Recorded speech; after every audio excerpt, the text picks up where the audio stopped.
चारुलता की शून्य दृष्टि देखकर समझ गया कि उसका मन नहीं लग रहा है। प्रदीप के प्रकाश से प्रकाशित छोटा सा कमरा, संध्या समय का वह निभृत अवकाश इच्छानुसार आनंद और उत्साह से नहीं बीता। एक बार और भी इस तरह की कोशिश और गलती करके भूपति ने अंत में स्त्री के साथ साहित्य चर्चा करना छोड़ दिया। बहुत ज्यादा चोट लगने से जिस तरह नसें अशक्त हो जाती हैं और आरंभ में दर्द मालूम नहीं होता, उसी तरह वियोग के आरंभ में अमल के अभाव की मानो चारुलता भली भांति न समझ सकी। अंत में ज्यों-ज्यों दिन बीतने लगा, त्यों-त्यों अमल के अभाव में सांसारिक शून्यता का परिणाम भी क्रमशः बढ़ने लगा। इस भयंकर आविष्कार से चारुलता हतबुद्धि सी हो गई। निकुंज वन से बाहर निकलकर वह अचानक उस मरुभूमि के बीच आ गई है जिसमें दिन पर दिन चले जा रहे हैं, पर मरुभूमि की सीमा बराबर बढ़ती ही चली जा रही है। इस मरुभूमि की बात वह पहले बिल्कुल ही नहीं जानती थी। नींद टूटने पर अचानक उसके छाती में धड़कन पैदा हो जाती। उसे एकाएक स्मरण होता अमल तो नहीं है। सवेरे जब बरामदे में पान लगाने बैठती तो उसे यही याद पड़ जाता कि अमल कहीं पीछे से न आता हो। कभी कभी अनमनी होकर अधिक पान लगा देती, फिर हठात उसे याद पड़ता इतना पान क्या होगा, खाने वाला तो है नहीं। जो ही भंडार घर में पहुंचती, मन में तुरंत ही यह ख्याल पैदा होता कि अमल को जलपान नहीं करना है। मन में धैर्य न रहने के कारण अंतःपुर के आखिरी छोर पर जाते ही मानो याद आ जाता कि अमल कॉलेज से न आवेगा।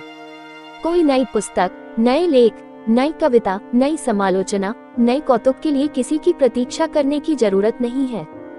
किसी के लिए कोई चीज सिलाई करने, कोई लेख लिखने या कोई शौकीन चीज खरीद कर रखने की जरूरत नहीं है।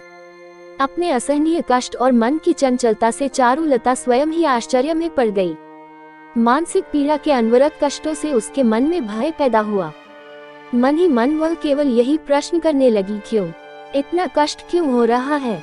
अमल मेरा कौन लगता है कि उसके लिए इतना कष्ट भोगूं? मुझे क्या हो गया है? इतने दिनों के बाद वह कौन सी बला मेरे सिर पर आ गई? नौकर चाकर, रास्ते के मजदूर तो निश्चिंत होकर घूम रहे हैं, मेरी हालत ऐसी क्यों हो गई? हाँ भगवान, मुझे ऐसी विपत्ति में क्यों गिरा दिया? मन ही मन बार बार केवल इसी तरह का प्रश्न करती रहती। उसे आश्चर्य भी मालूम होता, परंतु द्वैत का कुछ भी मूल कारण न मालूम होता। अमल की स्मृति में उसका मन अकारण इतना भर उठा है कि कहीं भी भागकर चले जाने की जगह तक उसे नहीं दिखलाई देती। अमल की स्मृति के आक्रमण से भूपति उसकी क्या रक्षा करता? वो तो स्वयं विरह पीड़ित था अमल की बातों को याद कर। अंत में चारुलता एकदम चिंता मुक्त होने का निश्चय कर मनस्तापों से युद्ध कर शांत और गंभीर हो गई। अमल की स्मृति को बहुत ही बल के साथ उसने अपने हृदय मंदिर में स्थापित कर लिया। धीरे धीरे वह ऐसी स्थिति पर पहुंच गई कि एकाग्रचित से अमल का ध्यान करना उसके लिए दैनिक कार्य हो गया, मानो वही स्मृति उसके जीवन की श्रेष्ठ गौरव की सामग्री बन गई हो। घरेलू कामों से अवकाश मिलने पर उसने एक समय नियत कर लिया। उस समय अकेली कमरे का किवाड़ बंद करके एक एक कर बहुत बारीकी से वह अमल के साथ हुई अपने जीवन की प्रत्येक घटना को याद करती, बिस्तर पर लेटकर बार बार पुकारती, अमल अमल। समुद्र पार से मानो आवाज आती, भाभी क्या कहती हो, भाभी क्या?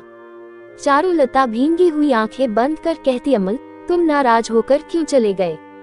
मैंने तो कुछ भी अपराध नहीं किया। तुम यदि अच्छी तरह प्रसन्नता के साथ विदाई लेकर जाते तो मुझे इतना दुख न होता। अमल के सामने रहने पर जिस तरह बातचीत होती थी, ठीक उसी तरह चारुलता शब्दों का उच्चारण करके बातचीत करती। अमल, मैं तुम्हें एक दिन के लिए भी नहीं भूली, एक दिन के लिए भी नहीं। मेरे जीवन के सभी श्रेष्ठ पदार्थ को तुमने ही फूलने फलने का मौका दिया है। अपने जीवन के सार भाग से मैं प्रतिदिन तुम्हारी पूजा करूंगी। इस प्रकार चारुलता ने अपने सभी गृहस्थी के कामों और अपने सब कर्तव्यों के नीचे की तह में सुरंग खोदकर उस प्रकाशहीन निस्तब्ध अंधकार के बीच अश्रुमालाओं से सुगंधित एक गुप्त शोक मंदिर निर्माण करके रख दिया।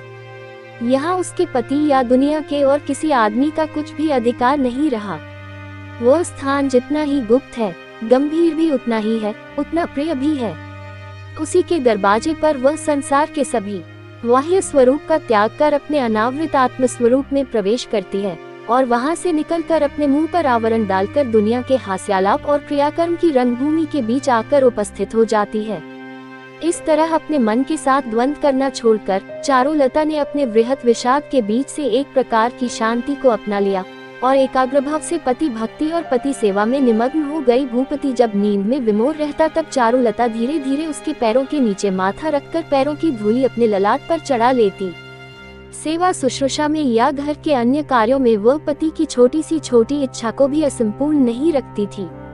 आश्रित और प्रतिपालित व्यक्तियों के प्रति किसी तरह की लापरवाही से यदि भूपति के मन में द्वेष पैदा होने की बात उसे मालूम हो जाती तो उन लोगों के प्रति उचित रीति से आतिथ्य दिखलाने में वह तिलमात्र भी त्रुटि न होने देती। इस प्रकार सभी कामकाज पूरा करके भूपति का उच्छिष्ट प्रसाद खाकर चारुलता का दिन शांतिपूर्वक बीत जाता। इस सेवा और यत्न की बदौलत भूपति के टूटे हुए स्वास्थ्य और बिगड़े हुए शारीरिक सौंदर्य में बहुत अधिक सुधार हो गया, मानो उसे नवयौवन की प्राप्ति हो गई हो, और साथ ही ऐसा मालूम हुआ मानो पहले उसका विवाह ही नहीं हुआ था, इतने दिनों के बाद हुआ है। हास्य परिहास और साज सजावट आदि से विकसित होकर भूपति ने अपने मन को सारी दुर्भावनाओं की मन के एक कोने में ठेल कर रख दिया। बीमारी से उठने पर जिस प्रकार भूख की ज्वाला बढ़ जाती है, शरीर में योग शक्ति के विकास को जिस प्रकार सचेत भाव से अनुभव किया जाता है, इतने दिनों के बाद भूपति के मन में ठीक उसी तरह का एक अपूर्व और प्रबल भावावेश का संचार हो गया। मित्रों से यहाँ तक कि चारुलता से छिपाकर भूपति केवल गुप्त रूप से कविता पढ़ने लगा। उसने मन ही मन कहा, अखबार बंद हो जाने पर, बहुत कष्ट सह चुकने पर, इतने दिनों के बाद मैं अपनी स्त्री का आविष्कार कर सका हूँ। एक दिन भूपति ने चारुलता से प्रेम भरे शब्दों में कहा, चारुलता, तुमने आजकल लिखना पढ़ना एकदम क्यों छोड़ दिया है? चारुलता ने कहा, मैं बहुत बड़ी लेखिका हो गई हूँ ना। भूपति, सच्ची बात कहता हूँ, आजकल के लेखकों में मैंने तुम्हारी शैली की तरह अच्छी शैली किसी की भी नहीं देखी। विश्व बंधु पत्र ने अपना जो मंतव्य दिया था, मेरा भी ठीक वही मत है। इस कहानी के अगले भाग को देखने के लिए चैनल को सब्सक्राइब करें और बेल आइकन दबा लें, जिससे हमारी नोटिफिकेशन आपको मिलती रहेगी।